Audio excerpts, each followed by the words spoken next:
তুচ্ছ ঘটনাকে কেন্দ্র করে দুর্বৃত্তদের ছুরিকাঘাতে নিহত হন ঢাকা বিশ্ববিদ্যালয়ের শিক্ষার্থী ও ছাত্রদলের নেতা শাহরিয়ার আলম সাম্য। মঙ্গলবার রাতে সোহরাওয়ার্দী উদ্যানের রমনা কালী মন্দিরের সামনে এই ঘটনা ঘটে।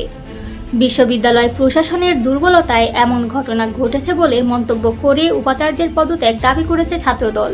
মধ্যরাতের দিকে সাম্য মোটরসাইকেল চালিয়ে সোহরাওয়ার্দী উদ্যানের রমনা কালী মন্দির এলাকা অতিক্রম করার সময় আরেকটি বাইকের সঙ্গে ধাক্কা লাগে।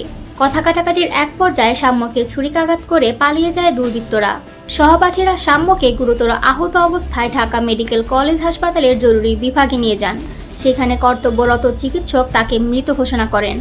ঢামেক পুলিশ ফাঁড়ির ইনচার্জ মোহাম্মদ ফারুক নিশ্চিত করে সাম্যর মৃত্যুর খবর এবং বলেন তার ডান পায়ে গভীর ক্ষত ছিল। মৃত্যুর খবর ছড়িয়ে পড়লে বিক্ষুব্ধ সহপাঠীরা জড়ো হয় হাসপাতালে। এ সময় হাসপাতালে আসে ছাত্রদলের সভাপতিও।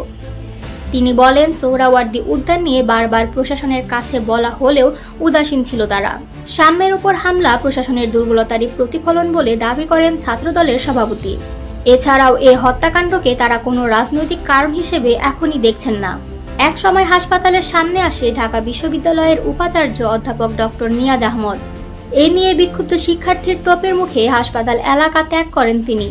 মধ্যরাতে ঢাকা বিশ্ববিদ্যালয়ের শিক্ষার্থীরা উপাচার্যের বাসভবনের সামনে বিক্ষোভ করেন এবং দাবি করেন ঢাকা বিশ্ববিদ্যালয়ের উপাচার্য ও প্রক্টরের পদত্যাগ।